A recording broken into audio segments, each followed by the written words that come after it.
जय श्री कृष्णा। राधे राधे। बैसाख की चौथ की व्रत की कथा और पूजा की विधि।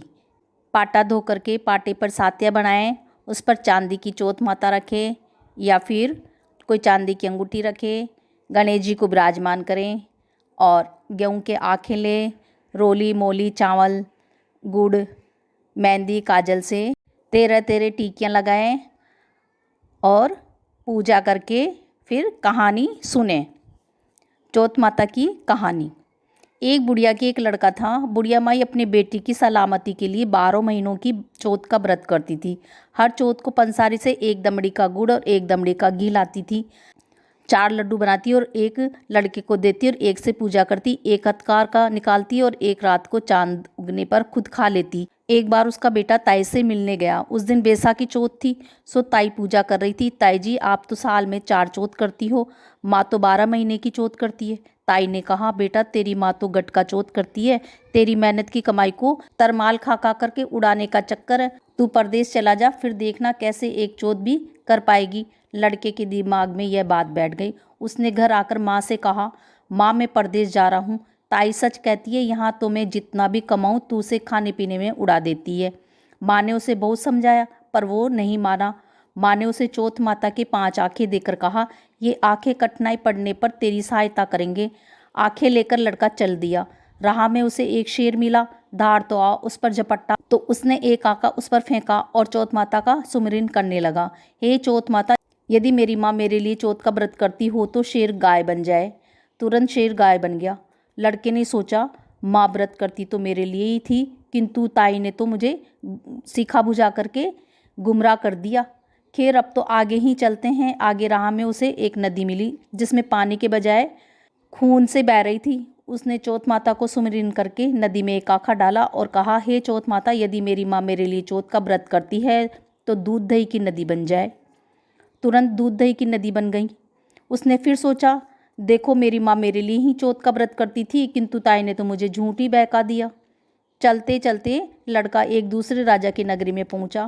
प्यास लगी तो एक बुढ़िया के घर में गया तो देखा कि एक बुढ़िया माई रोती जा रही है और पूड़े पोती जा रही है। उसने पूछा, बुढ़िया माई क्या पानी मिलेगा और आप क्यों रो रही हो? बुढ़िया माई ने कहा, बेटा तुम जानकर क्या करोगे, पानी पियो और आगे जाओ, मेरा दुख तुम दूर नहीं कर पाओगे। लड़के ने जानने की जिद की तो बुढ़िया माई ने बताया, बेटा इस नगरी के पास एक पहाड़ी है, उसकी गुफा में एक दैत्य रहता है। पहले वह इस नगरी में आकर कई लोगों को मार जाता था। अब राजा हर घर से एक आदमी को रोज उसके खाने के लिए भेज देता है। आज मेरे लड़के की बारी, इसी से रो रही हूँ।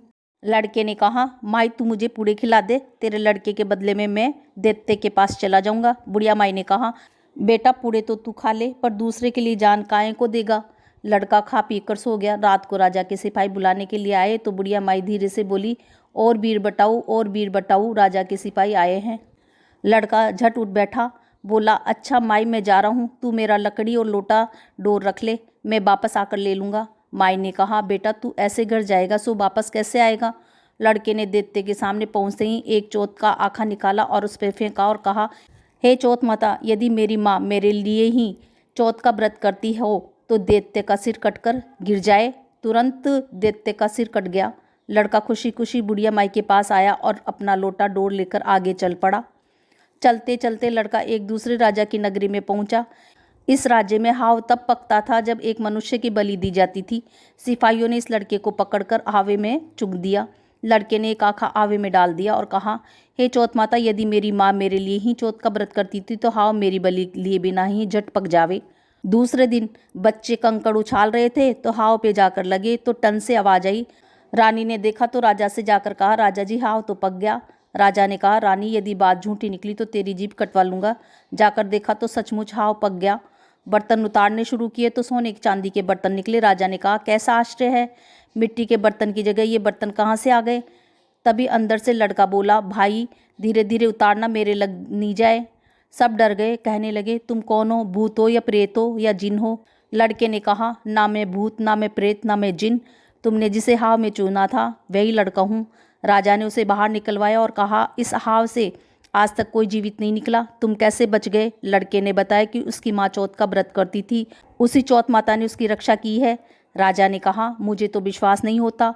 राजा ने परीक्षा लेने के लिए पानी पिलाने वाली चांदी की सुराही मंगाई और लड़के से कहा कि इसकी नलकी से निकल करके बताओ, नहीं तो मैं तुम्हें जिंदा जलवा दूंगा। लड़के ने सुराही में आखिरी दाना डाला और चौथ माता का सुमिरन करने लगा। माता भू भू भंवरा हो चांदी की नलकी में से मैं हूँ निकलूं। तुरंत लड़का भंवरा बनकर चांदी की नलकी से निकल गया। राजा ने लड़के से बहुत प्रसन्न होकर अपनी लड़की की शादी उससे कर दी और संपूर्ण नगरी में डिंडोरा पिटवा दिया कि सभी लोग चौथ माता का व्रत किया करें। थोड़े दिनों बाद लड़का बोला, राजा जी मैं मेरे देश जाऊंगा। राजा ने बहुत सी धन दौलत देकर विदा कर दिया। अपने देश पहुंचकर लड़के ने नगर से बाहर विश्राम लिया।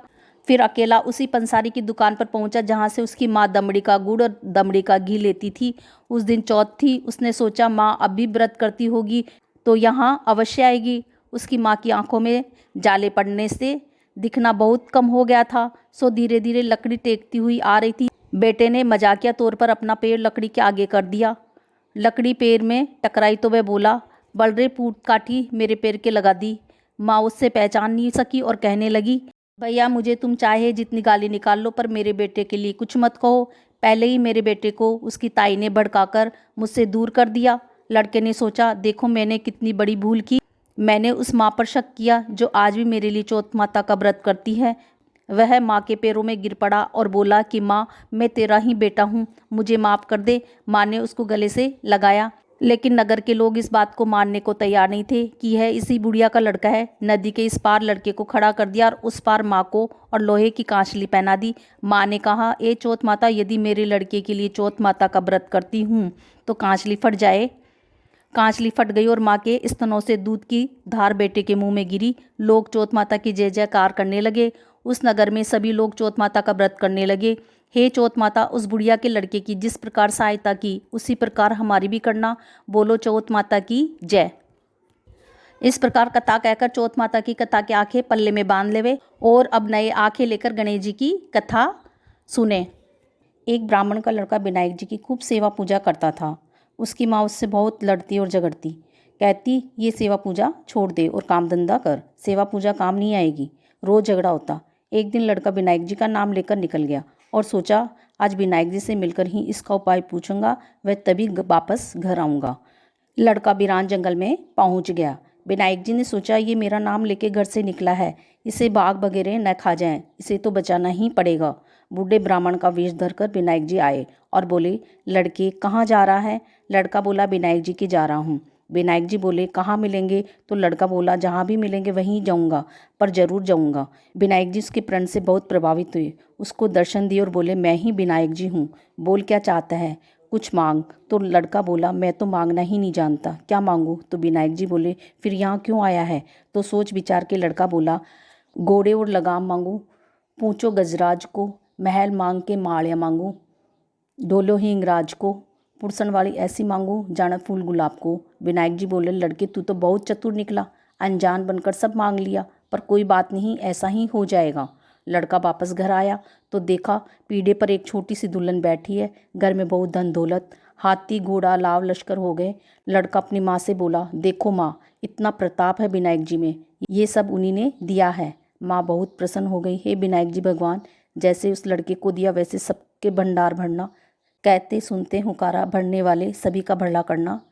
गणेश जी की कहानी सुन करके सूरज जी के अर्घ दें, रोली चावल और गुड़ से पूजा करके अर्धे देवें।